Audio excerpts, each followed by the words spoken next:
And we are reviewing the same package, and the first page is with the Dilantin, but I am on page number 63.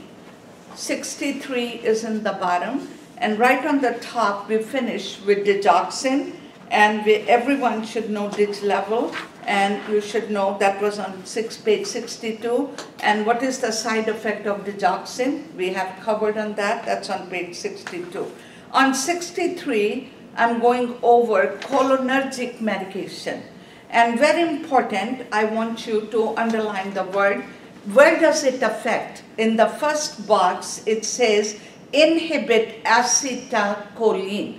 So underline that word, acetylcholine. And where do you see that disease? You go used for, keep moving, in the bottom, it says myasthenia gravis. Post-operative patient, urinary retention. Somebody who's retaining the urine, you can give them cholinergic word. So word you attach. Cholinergic is for urinary retention, when somebody cannot pee. Retention means you're retaining. Post-operative patients, they can give to produce and reducing the secretion. Myasthenia gravis is disease, and what is that myasthenia gravis disease is, if you remember, we talked about it, is lack of what? Acetylcholine. So what is acetylcholine? It affects here, and the name of the drugs you guys have in the middle box, and it says tensolon, prostagmin, and add one more, mastonin. So add there mastonin. So remember, you have prostagmin, mastonin, and tensolon. You have the same package, and let's go on page number 63. So I've started on page 63. And so tensolon, prostagmin, and mastonin. And these are anticholinergic medication, effect of the medication, but used, remember, which disease you're using these three drugs are when your patient has myasthenia gravis. Now, what is the biggest problem for your patient side effect when you're giving these drugs are? Is go on the side effect, underline the word respiratory paralysis, and also hypotension. Then as a nurse, give this medication with food and also antidote. Very important, we know antidote for these drugs. What is the antidote is here is atropine sulfate, page number 63. If you go on page number 63, and very important, and I want you to underline, if you have too much of medication, and write down on the side where it says antidote, atropine sulfate, write down the word cholinergic effect. Cholinergic. So there is myasthenia gravis, myasthenia crisis, and they give you a question, your patient has cholinergic crisis. Cholinergic crisis means too much of medication. That goes in your myasthenia gravis question. And when you give cholinergic crisis means, write down on the side, too much of medication. So that means your patient has a lot of medicine and they don't need it. And what are you going to do it? First thing, you stop the drug. Second thing, you're going to use atropine sulfate. And atropine sulfate does, it lower its what is the medication and prevent them from the side effect. Now, if you have too much of medication and they ask you what is the side effect in cholinergic crisis, I want you to underline the word abdominal cramping. They go for abdominal cramping. We are on the same package and page number 63, and I'm talking about cholinergic crisis. Are we clear? So I'm attaching, not only memorizing the drug, but remember there is a disease in neurological chapter is myasthenia gravis. And what is myasthenia gravis? You're lacking of acetylcholine. And what drug are you going to give them? You're going to use tensolon injection, prostagmin, mastonin. And how would you monitor your patient if they give you the word? Your patient has cholinergic crisis means too much of medication. Are we clear? Then what drug are you going to give them? Antidote, atropine sulfate. I want you to write down on the side, if they tell you patient has myasthenia crisis. So when there is a word myasthenic crisis, means you need more medication. So meaning is patient need to increase medication. That means your patient need, crisis means the patient is very sick, you need to increase the medication, is the wording of your question. So if they say patient has a myasthenia crisis, then what do? You increase the dose of medication. If your patient has cholinergic crisis, then you remember the word, what are you doing here? You stop the medication and give antidote of atropine sulfate. I want you guys on the write down on tensolon, where it says tensolon in the drug in the middle box. In myasthenia crisis patient, they do tensolon, they give injection to diagnose if patient really need the medicine. So write down for diagnosis. Write down the word diagnosis for what? Myasthenia crisis. So what do? They give injection of tensolon. And if they ask you after you give injection, you monitor your patient after 30 minutes. If word comes positive, positive means your patient need medication or increase the medication. That means the muscle becomes strong. Positive means as soon as you give injection, the muscle becomes strong. Negative means the muscle are weak and you do not give medication. Everyone understand these two wording? I want tensolon injection, they give to diagnose. If the muscle becomes strong, that means is positive. Are we clear? Strong means positive.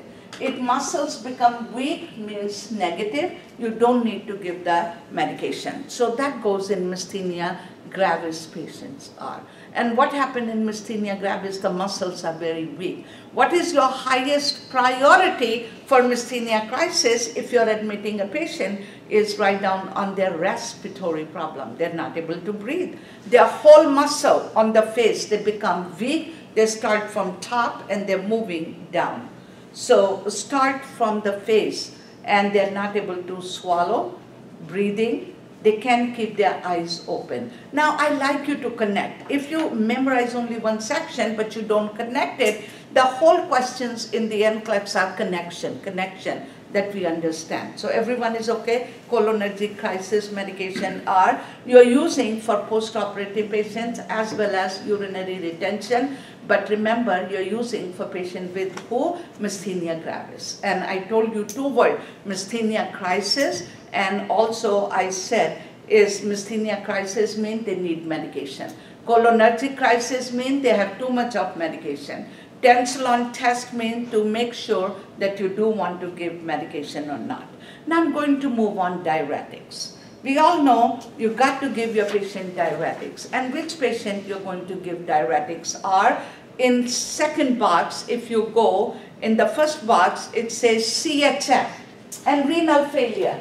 In your mind, without both, we all should know when do we retain fluid? When you have heart failure and when you have renal failure. So your heart is not working, you're retaining fluid, and your kidneys are not working, you're retaining fluid. You've got to give diuretics, okay? And what does the diuretic does? It says in the first box on the top, inhibit reabsorption of sodium and water. So what are we cutting down here? We is inhibiting salt and inhibiting water. And it helps them to excrete the fluid. And what are the medications do you have? In the box, you have hydrodiurel. It's a hydrochlorothiazide, hydrodiurel, Diamox. Where do we give Diamox? Where do we use Diamox? You can write down in ICP patients and IOP patient. ICP, when you have intracranial pressure is high, and IOP, write down in glaucoma patient. So this is a diuretic, and you're using where? In patient with ICP and intraocular pressure in glaucoma. And what do you monitor patient? Aldactone. What is aldactone? Is potassium sparing. And third one, you have Lasix. I want you to add Lasix, with Lasix, another drug we did in the beginning of the page, and it's called Adasirin. So Lasix and adicrin put together, EDECRIN. These are loop diuretics. What is loop diuretics means? They affect in the kidneys in the loop of Henle. So they worked on loop of Henle and in the kidneys. And so that's why it's called loop diuretics. In the Nclex, sometimes they ask you, what is Lasix is? Your answer would be loop diuretics. Are we clear? And where does it work? Loop of Henle, that is inside the kidney, is the tubing. Are we clear? Loop of Henle, Henely. And Lasix and adicrin. Sometimes they throw adicrin. Lasix is, we all know, Lasix is your diuretics. And hygrotone. So these are a couple of diuretics we have here. Now you all know when you're giving diuretics, what does your patient feel? Very important, safety in your Nclex. What is you're going to prevent your patient from fall? So underline the word dizziness, orthostatic hypotension. Why? Because you lose a lot of fluid. So what do you check before you give Lasix? The blood pressure. So in your question, you monitor the blood pressure. Underneath, make sure we highlight the word, what is the best time you guys give Lasix is in the morning. And also monitor fluid. And you're losing a lot of sodium and potassium. So you got to monitor electrolytes. So when you're giving diuretics, you monitor electrolytes, monitor sodium and potassium, and make sure you are assisting your patient. And a lot of time they feel very dizzy. And also add that check the weight. Whenever you're giving diuretics, you must monitor your patient's weight. Now, underneath you guys have iron. Iron is called Fiosol and Infron. Infron you can give through injection, but when you're giving liquid iron, always use the straw, but do not take iron, very important, with milk and antacid. Do not use antacids in milk. Why? Because it reduces the absorption of iron. And when you're taking iron, take it on empty stomach would be the best. Now next is, I'm going to go glucocorticoid. Now what is a glucocorticoid comes from? I want you to write down adrenal gland. So when we are talking about in endocrine system, we all know is adrenal gland. And how many adrenal glands do we have? 2. And adrenal gland, and what part of adrenal gland is producing your steroids? Write down the word cortex. So cortex is producing your steroids. And when you have too much of steroids, remember, then your patient comes disease Cushing. And when you have less steroids, you become Addison. So memorize like that. So you are treating your patient with steroids. So too much of glucocorticoid. So what is the steroids are called? That's a common word when they're giving drug question, and they may use your patient is taking glucocorticoid. So what is a glucocorticoid? Is a steroids, right? And what is the steroids are used for?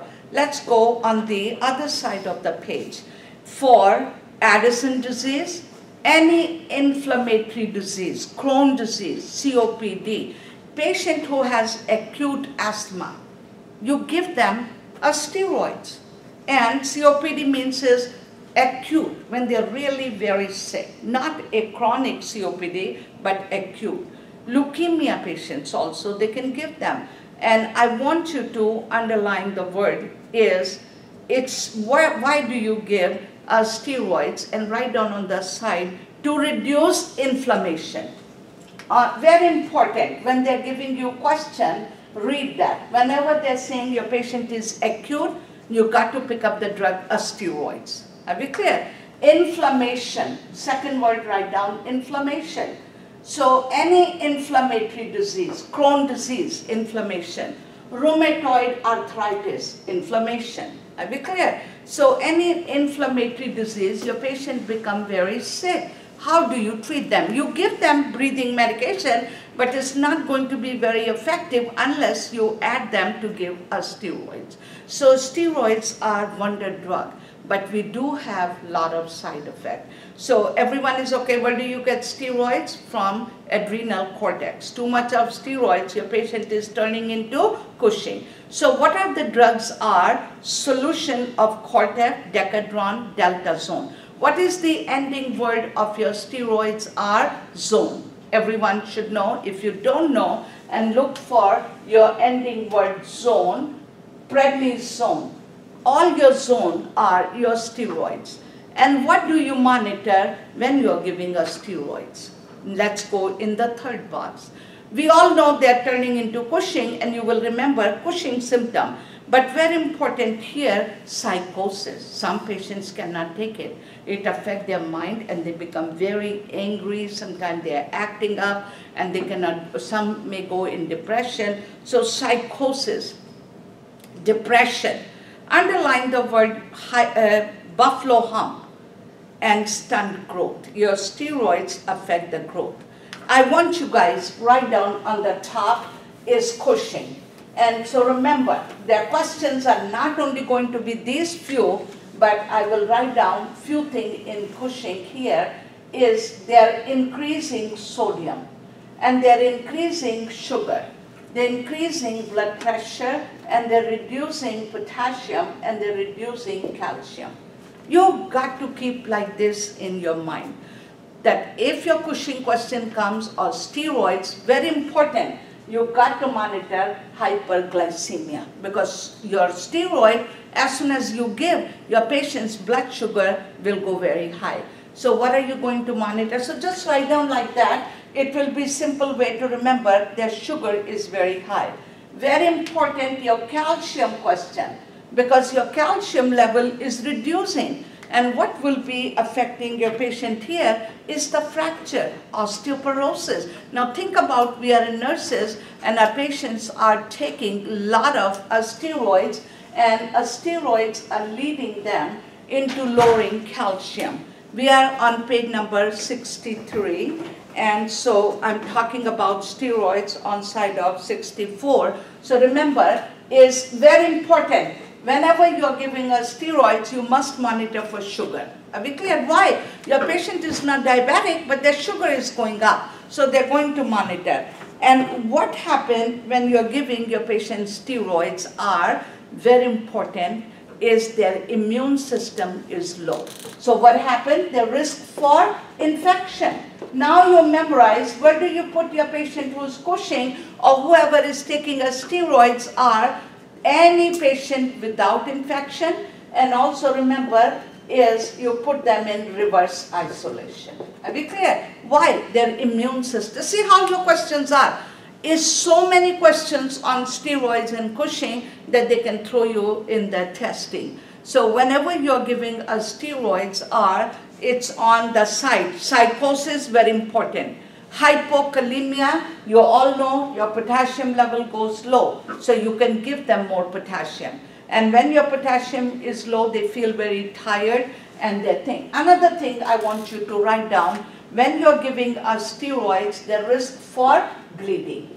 All your steroids, if you're giving PO, you must give them with food.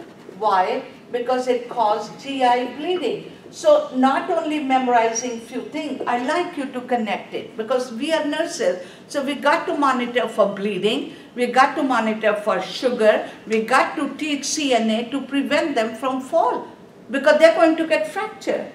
And you will see patients who are taking a steroid, they may have risk for fracture. So these I want you guys to add there. So which patient are you giving? Addison. So what does Addison mean? They don't have a steroid. What disease comes, what gland? Adrenal gland for Addison. And what is Addison? They don't have enough steroids. Connect it together. Now I'm going to move on in the second box. And you do have on this box, do not discontinue abruptly. Anytime you're giving a steroid, why?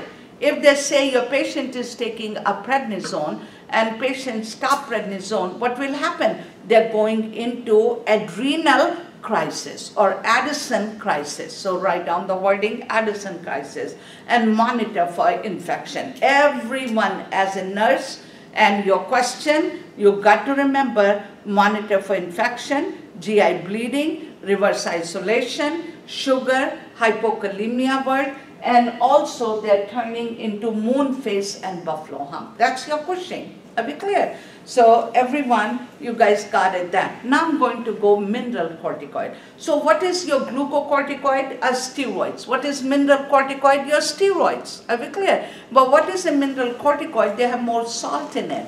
And so you are using, what are the drug is called when I say, write down on the top, Addison.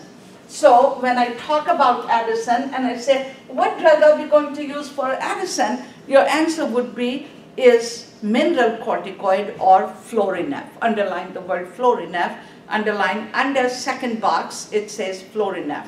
And write down these two drugs you are using for patient Addison. And what is Addison? Low steroids. The body has no steroids, but remember, I'm going to write down what is in Addison patients are. You guys write down, they have low sodium, low sugar, low blood pressure, and they're losing weight. Remember, they're losing weight. What is high here is potassium, and what is high here is calcium. So remember, low sodium and low sugar. So whenever you have low sodium, means their body needs more sodium.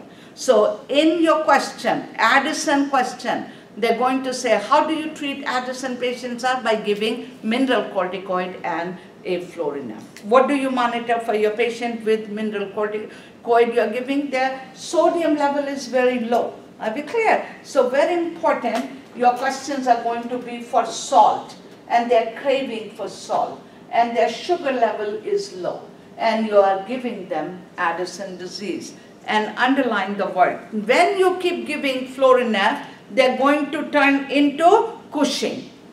You keep on giving too much of steroids, you're turning into Cushing. You're giving mineral corticoid and Florinef, they're steroid.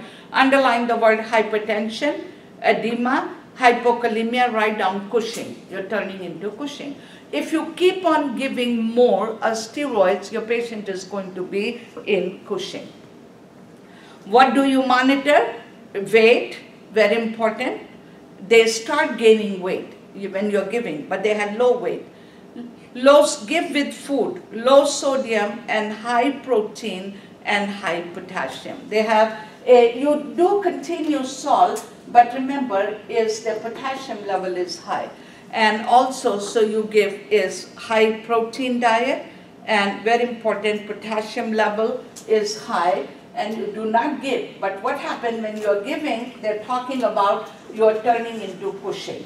So when you're turning into Cushing, the potassium level will be dropping. So you've got to remember, and sodium level is going to be high. So diet will be more as a here when you're turning into Cushing diet, but when you're giving here, you continue the salt. Are we clear? So what Addison and Cushing are? Disease of what gland? Adrenal gland. So what happened in Addison? You have low steroids. What happened in Cushing? You have too much of steroid. So when you are giving a steroids, what is the ending word of the steroids? Are zone. And what do you monitor your patient when you are giving a steroids? Are you're turning into Cushing. Are we clear? And do not stop them all of a sudden. Now, next third box on, so these two will go with your Addison and Cushing disorder, and not only knowing the drug, but the teaching question. So very important, you teach them what to monitor and how to take medication. Now, next is you are giving for poisoning. We call heavy metal antagonistic and go under used for gold, arsenic, very important, lead poisoning. Lead poisoning is very important for your Nclex. So there will be few things will be coming about lead, but what drug are you using for lead poisoning? Now we will be talking about, but this is called, is your medication you're giving them, and is called decifril and ball in oil. They use the word ball, sometimes EDTA. Now these are the name of the medication. They use it to lower the lead toxicity. Now also they have other medication, they can use it, and is also called Sucamar, SUCCAMAR, Sucumar. So you can add one more. And what are the side effects are? Tachycardia. So it's called is you are lowering what? Lead toxicity. So questions are in Nclex for lead toxicity. So you do have antidote for lead toxicity, and these are the medication, and very painful when you're giving an injection. So underline the word injection side. Nursing care, monitor kidneys, very important when you're giving these drugs, monitor kidney function test. And also, if you want go on the next page, 65, is monitor for them is local anesthetic, and also they can use and seizure precaution. So lead poisoning, when you have a lead poisoning, these drugs will go for lead poisoning. So make sure you look some name, those are the name of the drugs. Now I will move on to page number 65. We have drugs which is called H2 receptor blockers, and I want you to write down H2 means histamine blockers. So write down on the top. Sometimes they give you H2 blocker, but sometimes they said histamine blocker. Histamine blockers. These are your histamine blockers. And you are using for what? What does it do? Underline the word inhibit. Histamine and gastric acid. So that means these are the drugs you're using for stomach when you have ulcer or GERD patient. Now it says ulcer underneath and GERD, G-E-R-D, GERD. Now what is GERD position is? I want you to remember if they give you a question in GI, GERD. Now what position do you put your patient? Raise the head of the bed, and they may use the word with the block. Block is you're raising with the block. So write down the word. What diet do you give when your patient has ulcer or when your patient has GERD? GERD means the food is not digesting and is going upward, right? So what food do you cut down here? I want you to write down one word, fat. Because fat takes a longer time to digest. So if you're eating a lot of fried food and you go to bed, your food is not digested. So in your question, when you get what is GERD is, remember, is the acidity and you feel the food is going up. So what do you teach your patient? Eat early before you go to bed and raise the head of the bed and cut down the diet. And what diet do you cut down? Fatty foods. You loosen up the clothes. See, your questions are a lot of time with the drug, patient teaching. So I wanted to connect it, GI system. And what medication do you give them is called, is number one, Tagamet. Tagamet is called cimetidine. So what is your H2 receptor? Ending word, write down the word tadine. So all your tadine are at the ending word is your H2 receptor. And now I want you to write down underneath and say what is Tagamet is called cimetidine. S-I-M-E-T-I-D-I-N-E. Cimetidine is your Tagamet. Then you have the next word is called Zantac. What is Zantac is ranitidine, R-A-N-I-T-I-D-I-N-E. Now this one is the second drug, Zantac. Now everyone remember, this is ending word.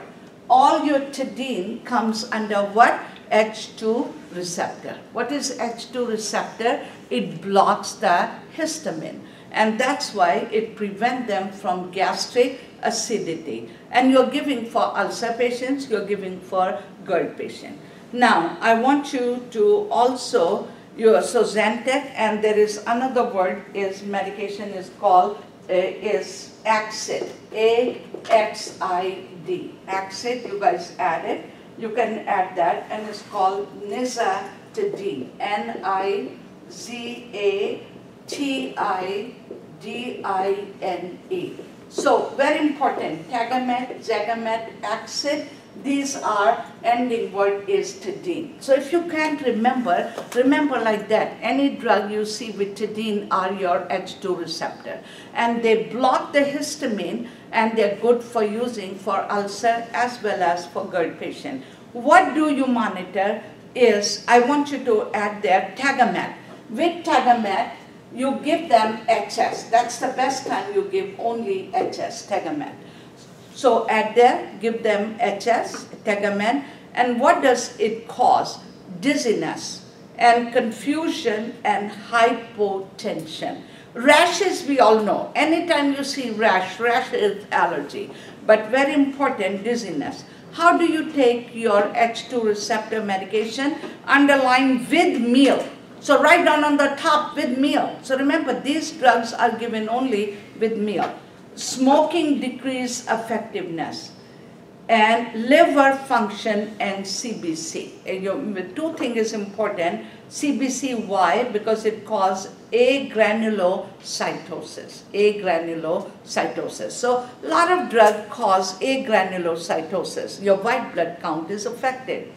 And your cells are affected. So to know the blood cell, you got to do the CBC. So very important. We have done, and these are very important for your Nclex. We did the other day antacids in the package, and when you're talking about GI drug, you must know your antacids, and is in this package. You have good drugs, make sure you start knowing, and they do come in the exam. H2 blockers are histamine blocker. And what do you monitor? Because they're dizzy. Very important, dizziness and confusion, two side effects. And next box we are moving on is immunosuppressant. Immunosuppressant prevent production of, underline the word, T cells, and prevent rejection. Immunosuppressant means for rejection. When you are giving your organ, you're putting a new organ in the body, transplant, they need immunosuppressant medication. Very important is called Send Immune. Send Immune is a medication you are using for is immunosuppressant. So it's immunosuppressant drug. Now, very important, underline the word side effect. What do you monitor? Now, mostly your medication affect kidneys, and so nephrotoxicity, liver, and thrombocytopenia. Liver, if it affects, you have low platelet count and the risk for bleeding. And these medications, Send Immune is given only once a day and used with adrenal corticosteroids. So underline the word. You can give immune medication and steroids together to prevent them from rejection. So remember, when you're doing a transplant, you can give them immune medication as well as you can give them is the medication steroids. Steroids are good. Now always monitor the liver and monitor the kidneys. Now next is meiotic. So what is your immunosuppressants are? Is the same medication you're going to go over and Send Immune. We are on the same package and page number 65. And if you look on 65, we just finished is immune drug. And now I'm going to go in meiotic. Now when do you give meiotic drugs? These are your eye drops. And underline the word meiotic are for your glaucoma medication. So very important, we all know we are using for glaucoma. Page number 65, meiotic. Now same package what we have been doing, and write down the word meiotic. What does it do?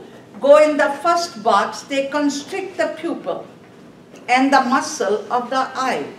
And what are the medication? They can use it here for meiotic, iseptocarpine. So sometimes meiotic are also used for surgery because you want to constrict those pupil and the muscle you're relaxing. Like before they go for cataract, they can also use it, but mostly meiotic are used. Iseptocarpine is your glaucoma drug. Everyone should know. I want you to add underneath for your glaucoma medications are, so meiotic are constricting. Are we clear? And what is it reducing? I want you to write down on the side, aqueous humor. So what fluid is building up in the eye in glaucoma? Aqueous humor. And is reducing and production of aqueous humor. And also iseptocarpine, but as is carbachol is also your medication. And also I want you to write down There are other medication you're using for glaucoma. Write down beta blockers. In beta blockers, you're using for blood pressure, but also your eye drops is called Timoptic. Timoptic, and write down Timolol. Remember, your beta blockers, oral ending word. And what do you check before you give beta blockers? I want you to add here, check the pulse rate. And sometimes they say it lower the heart rate. So meaning the pulse rate. So before even you're giving eye drops and even you're giving a blood pressure medication, very important that we monitor is their pulse rate. So what is another medication you have for glaucoma is Timoptic, which is called Timolol. And another medication is called osmotic diuretics. And what is osmotic diuretics are? Is osmotic diuretics are your osmitrol or mannitol. Mannitol. So what is osmotic diuretic? And sometimes they use the word osmitrol. I want you to write down both because in Nclex they ask you. What is osmotic diuretics are? What is osmitrol? Then you will go is timolol. You will go is mannitol. How do you give mannitol? You can give IV. And also, I want you to write down what do you monitor when you're giving mannitol. It lowers the potassium level. So add their potassium level. Next is called Diamox. We just finished in somewhere the word Diamox in diuretics. And what is Diamox is called carbonic. So a lot of time in Nclex they will ask you what is the category of these drugs. So you've got to know. And carbonic. So I'm putting all together so you don't flip here and there. And write down the word carbonic. C-A-R-B-O-N-I-C anhydrase. A-N-H-Y-D-R-A-S-E. This drug's classification is carbonic anhydrase. And what does it do? It is also used for glaucoma and is a diuretics. Are we clear? So it's also diuretics and it lowers the potassium.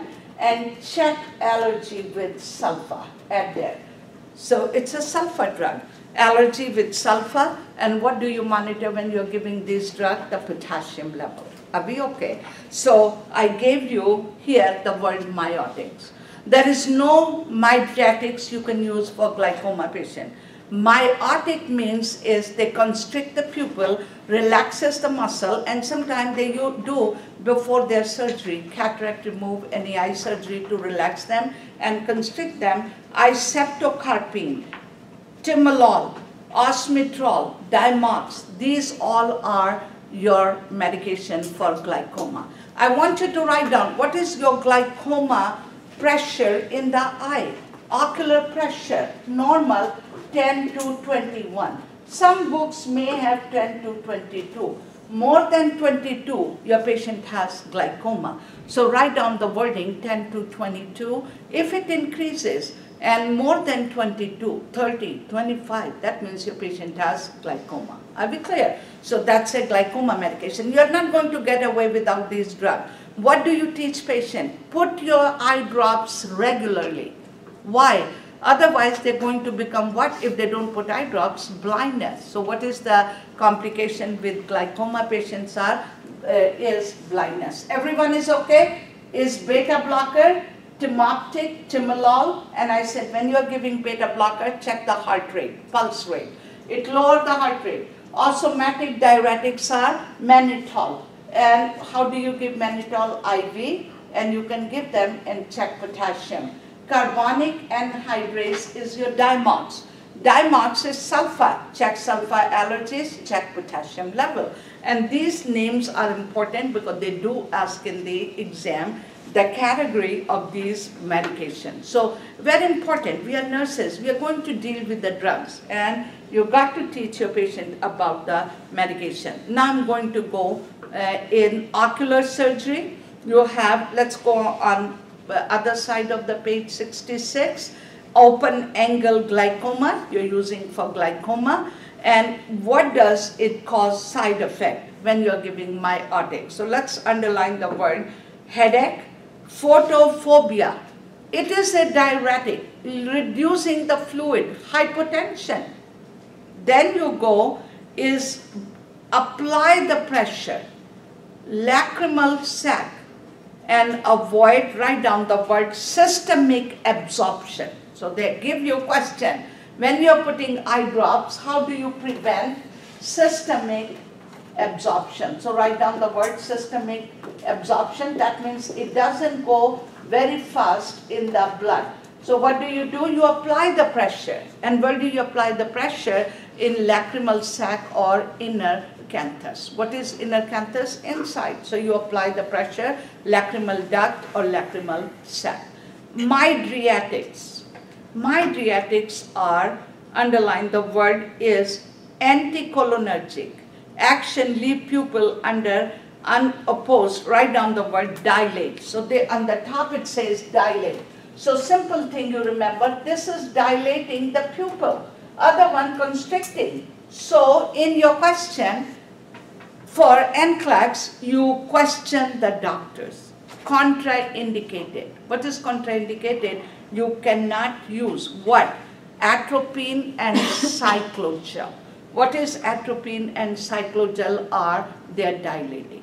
Are we clear? So you never put atropine in a glaucoma patient. So if they give you a question in the Nclex, doctor has ordered atropine for glaucoma patient, you're going to question the doctor because you do not use this medication. So why? Because it dilates. And what do you feel when you're giving dilating medication? Are tachycardia, blurry vision, photophobia. Because of photophobia, under nursing consideration, first thing it says contraindicated with glaucoma, which I already said never used for glaucoma patients are. And apply the pressure and dark glasses. So remember, when you go in a doctor's office, they're using for diagnostic purpose. If you have eye problem, they're going to put the eye drops and they can see through in the eye. Are we clear? So they're dilating the pupil. What do you tell the patient when they're going? Do they have a dark glasses? If they don't have, they usually have disposable dark glasses and they give it to the patient because they're very sensitive to light. And no driving. They can drive because they're dilated, they cannot see. Underneath, you guys have narcotics. All your narcotics are sedative. Underline the word act on CNS, central nervous system. All your seizure medication, pain medication, Valium, they all depresses your brain, central nervous system. So they will say act or depress the CNS. That's important. And it is given pre-op medication, post-op, and for pain. So what is your narcotics are, is your pain medication are. Morphine, sulfate, you're giving for pain. You can also give for anxiety level. And codeine, Demerol, Dilaudid, and Percodone, and Percocet. They also use a lot of Percocet. You can add there. And what do you monitor when you're giving these drugs? Remember, all drug, even you give Valium, you give Ativan, number one is sedation. They're sedated, your patient. And when you're sedated, very important, your safety. They can fall and they feel dizzy. Respiratory depression, all your pain medication. And remember, in some question, how do you give your pain medication? So write down the word PCA pump. And whenever your patient has respiratory depression, you stop the PCA pump. First thing, why?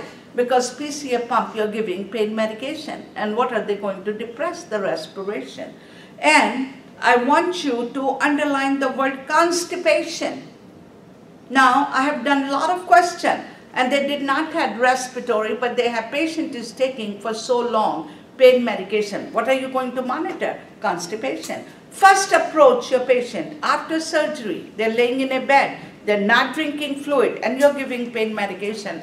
Your first is constipation. Are we clear? What do you give them regularly? You are a nurse. Are you going to put in a care plan? The patient has a problem in constipation? Yes. So what do you give them regularly? A stool softener. Are we clear? And you prevent them from constipation. Whether your patient had a fracture, patient had a surgery, they're laying in a bed, you're giving pain medication, they're going to lead into constipation. Safety is number one. All your drug, whether you're giving seizure medication, pain medication, and also anxiety medication, no alcohol. Alcohol is a depressant and it's going to cause more brain depression. So don't drink alcohol along with your pain medication or any sleeping pills because they're going to cause double CNS depression. What is your antidote for narcotics is called Narcan. Underline that word Narcan. And what do you monitor when you give Narcan in your question? You are a nurse. Your respiratory rate will increase. Right down there, Narcan. After you give Narcan, your patient respiratory was depressing, now is improving. Patient become alert. Patient is complaining pain. Are we clear? Now, because they are in a pain, you were giving pain medication, you gave antidote, and antidote is reversing the side effect. So remember, your lot of question, what happened to your patient? Your medication is relieving the symptom. And if you overdo it, you're going to cause is more side effect. Now, next page we are going to go anti-anginal medication. I want you to write down on the top nitrates. Sometimes they don't use the word anti-anginal and write down the word nitrates. And which patient are you giving nitrates are? Write down on the top CAD word. Coronary artery disease. And what is, see, sometimes they don't give you the word is angina and MI. So when your patient has angina, that's a chest pain. But what happened to the patient diagnosed comes under coronary artery disease. So coronary artery disease is for your cardiac and is causing blockage in the coronary artery, and patient is complaining chest pain. So what medication do we give them for chest pain? Nitroglycerin. Now underline the word, it relaxes in the first box, smooth muscles and decreasing venous return. And very important, you're giving for angina, sometimes you give for hypertension, CHF patient. And what is nitroglycerin? We all know nitroglycerin under the tongue. You can put under the tongue. And also nitroglycerin you have is the patches. And you are putting on the skin. They also have a nitroglycerin spray. They're using in a spray instead of tablet. So sometimes you have nitroglycerin patches, sometimes you have in a spray, and sometimes you're giving sublingual. Are we clear? And very important word is isosorbide. When they're saying isosorbide, that's a nitroglycerin. So remember, some question, patient is on isosorbide, that means they're taking nitroglycerin, nitrate. What do you monitor when you're giving nitroglycerin? Is number one, hypotension. It lowers the blood pressure. So remember, how many tablets we can give? 3 tablets. Every 3 tablets in your question, check, they're giving blood pressure. If blood pressure is keep going down, in 2 tablets, 3rd tablet you stop because your blood pressure will drop immensely. Are we clear? So sometimes they throw the question. Patient has a chest pain, you gave, and this is the blood pressure in 1st tablet, and 2nd tablet the blood pressure drops, and now you're giving 3rd tablet, your blood pressure is already 90/60. Are you going to give the 3rd tablet? Your answer would be hold the medication. Are we clear? So what does it cause? Hypotension. What do you monitor before you give your nitroglycerin? Blood pressure. And also headache. That's causing from that. Check expiration date. Always remember your expiration date, and also change your supply every 6 months. If you have not used nitroglycerin and they're sitting in your med card, you got to change it. Are we okay? And renew. And also take every 5 minutes and 3 doses, and make sure they put under the tongue, it must is moisture and also keep in the bottle. It get damaged in sunlight. So it's a dark brown bottle. Leave that in the bottle. And when you take a nitroglycerin, what is the normal action? They feel fizziness, it tingle. And if it doesn't cause tingling and no sensation, that means your nitroglycerin is not good.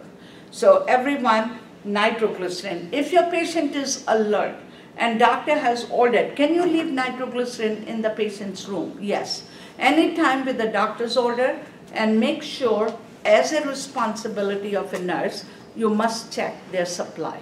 Be clear? You must check when your patient is using. So when you leave at bedside and they throw the question, do you have any responsibility when you have any patient medication in the bedside? Yes, every time you go, and you should know and ask the patient, did you use any nitroglycerin today? Let me check your bottle, see if they have enough tablet, make sure they're not expired. This is our responsibility on bedside medication. So if they throw the question, yes, they can keep them in the bedside. Next box on page number 67, NSAIDs. Why do you give NSAIDs? Here is used for arthritis and pain, fever, and write down anti-inflammatory, very important. Just like steroids, it's a anti-inflammatory. Now, which patient are you going to give them is anti-inflammatory aspirin? Write down, you guys have already arthritis, write down the word rheumatoid arthritis. What is a rheumatoid arthritis? Anti-inflammatory. You give them aspirin. Patient is asking you, why did the doctor order aspirin? It's not very strong for my pain. Your answer would be, they're not giving for pain, but why are they giving? To reduce inflammation. Are we clear? So what is NSAIDs are? Anti-inflammatory. You can give for pain, you can give for fever. You are giving for, very important, is anti-inflammatory. Underline the word rheumatoid arthritis. Lupus. Patient who has lupus is inflammatory process. And you give them immune system disease.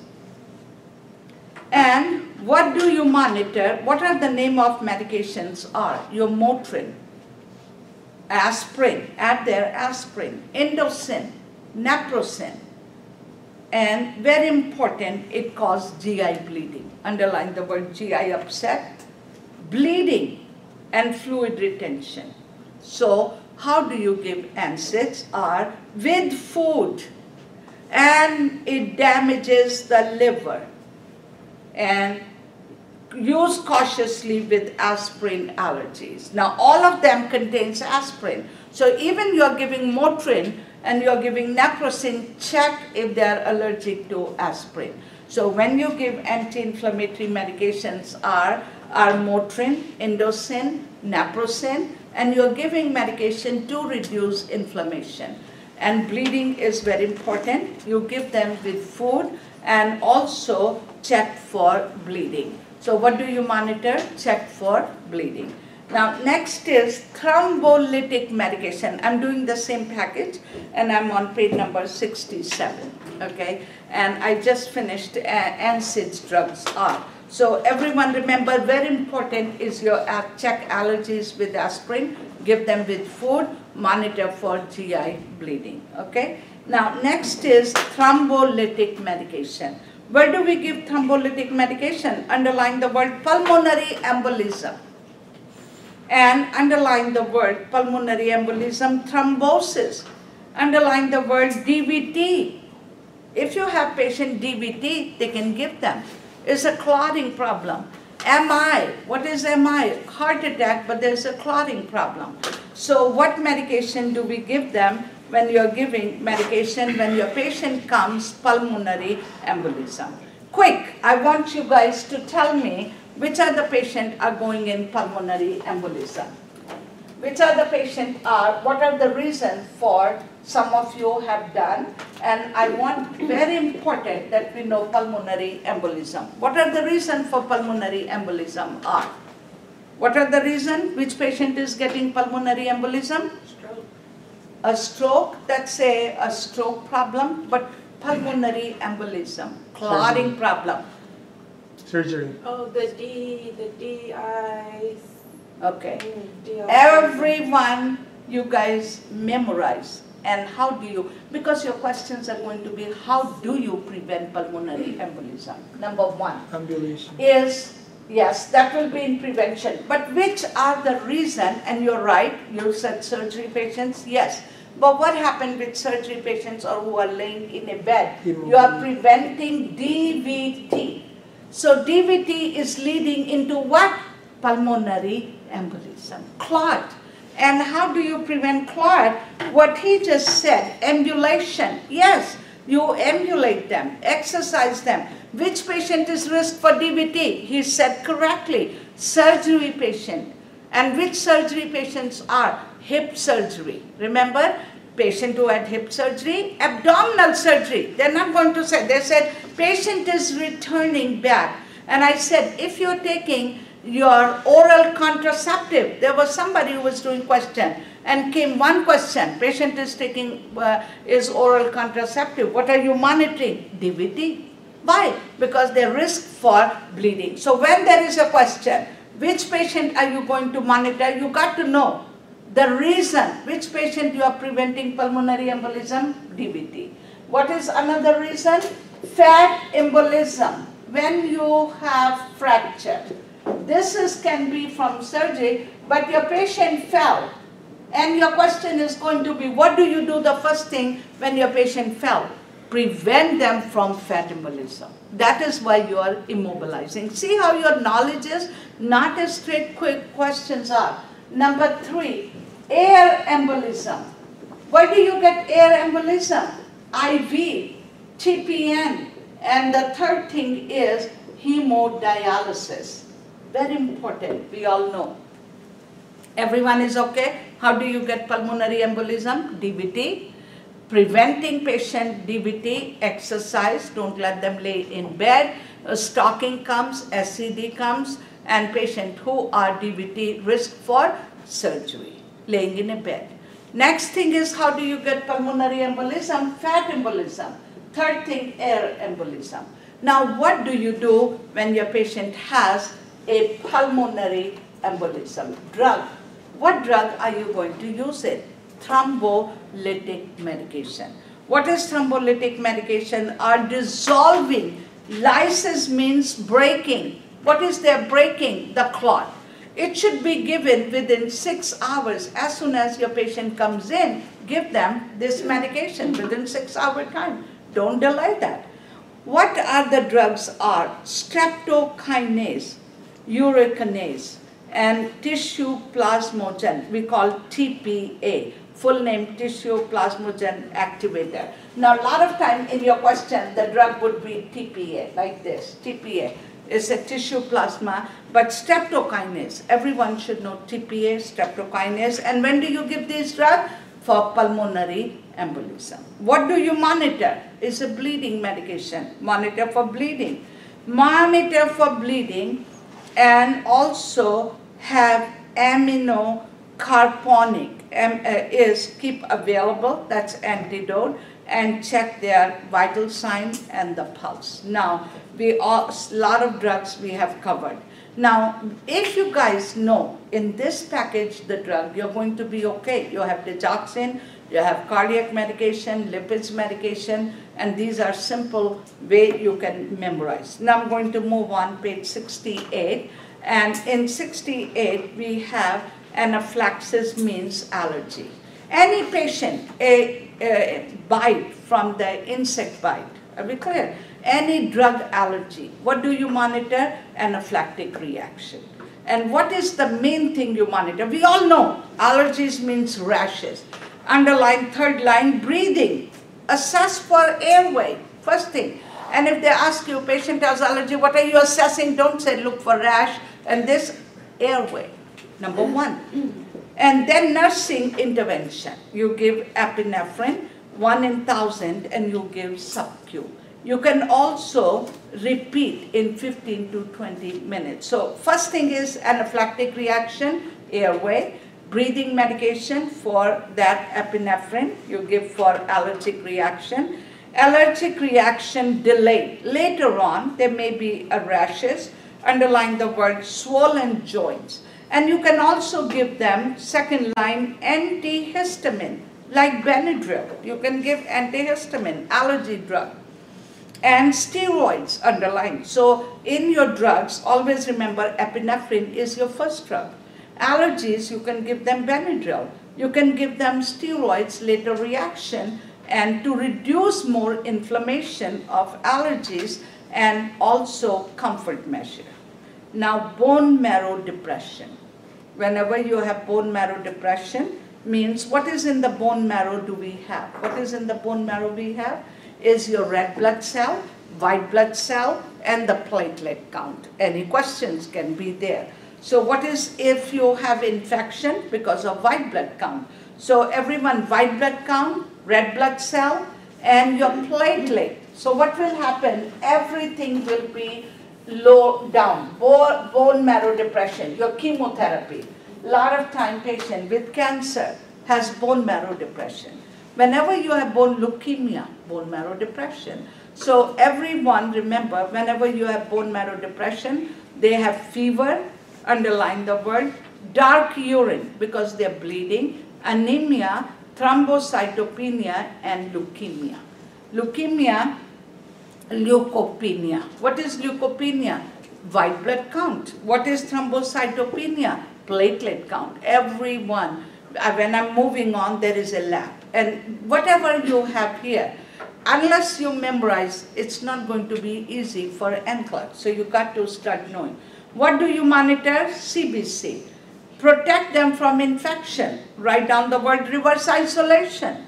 Anytime you have bone marrow depression and they are saying white blood count is low, where are you putting your patient? In reverse isolation.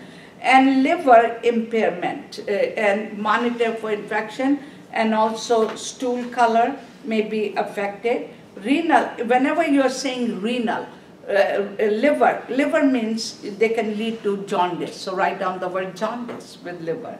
And the color of the stool would be more white, dark, stool color, light color, and the urine would be dark color. So remember, whenever there is a liver, gallbladder, pancreas affected, that means you are monitoring for jaundice. Whether it's a pancreatitis, cholecystitis, liver problem, what are you monitoring? Jaundice. Renal impairment. Whenever your kidneys are bad, write down the word renal failure. What is in renal failure? You remember. Hematocrit. What is hematocrit? Your hemoglobin. And write down the word anemia. Everyone should know your two things in your renal failure patients are, they are anemic. That's why we give them apogen. And why? Because your kidneys are producing your red blood cell and it's called erythropoietin. Remember the word erythropoietin? So in your mind, your renal failure patient, and I want you also to write down their calcium level. In your mind, their renal failure patients have low calcium. Why? Because they have high phosphorus and they have low hemoglobin and they're anemia.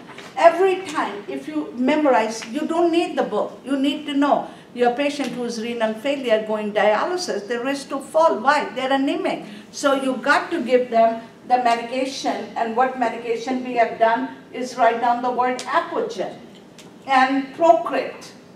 And we did the question, what do you monitor when you give apogen and Procrit? Is hypertension. They can lead to hypertension side effect. But what happened to your renal failure patients are, they are having a anemia. And they have to get, this is very expensive medication, apogen. But they got to give them because they are anemic. Maybe a blood transfusion, maybe iron transfusion, but all your renal failure patients are anemic and the risk for fractures. Why? Their calcium level is low. And what is high in their blood is the phosphorus. Whenever your phosphorus is high, your calcium level is going to be low. And everyone, remember like that, break it down a little bit. Every time you add in there, and you'll be perfect. You don't need to go in more renal to know more here, because your questions are going to be, what do you do for your renal failure patient? Now you know they're low calcium, and what do they have here? Anemic. And what do you monitor for anticholinergic? Anticholinergic does underline the word dry mouth, urinary retention, and write down constipation. So anticholinergic means they dry mouth. And also very important, I want you to add, which is not here, blurry vision. Whenever you're giving anticholinergic medication, your patient cannot drive because they have blurry vision. And what do you give them? Sugarless candies you can give them, and because dry mouth. Then let's go on page number 69, is good mouth care, and also void before taking medication because they risk for fall. We talked about on page number 69, we'll take a break in 5 minutes, but let me finish Parkinson before I move in the box, and then we'll take a break. Now, Parkinson is, we all know, is what is Parkinson are? Underline the word tremors. They're tremor. Underline the word rigidity. And what is tremor means are, is leading to akinesia, paralysis of the muscle. And also they're slow. And underline drooling. What is drooling? And dyskinesia. Acthesia word, dyskinesia word. These are important because they give you. Remember when you're taking your medication for behavior, antipsychotic, and they throw the word akinesia, akinethesia, and dyskinesia. Are we clear? These are all wording very important that we all know for Nclex. And so what is meaning is drooling, the risk for aspiration. So you are a nurse. What would you do when you take care of Parkinson patients are prevent them from aspiration. They are slow in ADLs. Help them and let them do as much as they can do their own. Are we clear? And remember, what do they walk about? How do they walk? Waddling gait. They go like that, shuffling gait, and they don't lift. So what are the risks for fall? Are we clear? And what kind of face they have? Mask-like face. So if you see the question, your patient come mask-like face, patient has shuffling gait, patient has tremor, patient is drooling. What is patient is? Parkinson. Are we clear? And what are they deteriorating? Their muscles. And also slow their neuro, but they understand, but they are slowing down. So what is important, your nurses are, number one, safety. Make sure proper shoes they have. Safe environment. Prevent them aspiration. Let them do their ADLs. And I did already a lot of Parkinson medication in the pages. Make sure we all know Alzheimer, Parkinson are in very important. We see a lot of patients, so you do see the question. Anticholinergic, anti-Parkinson medication, and underline the word safety. Very important is safety because of their gait and their shuffling gait and proper shoes. No loose carpet. Anywhere you see a loose carpet, they risk for a slip and they can fall. So don't have them. Cluttering in the room. It shouldn't be. When your patient is used to fall, they are cluttering, and don't keep that. So let's take a 10 minutes break. So we'll stop here and we'll continue back on the same page.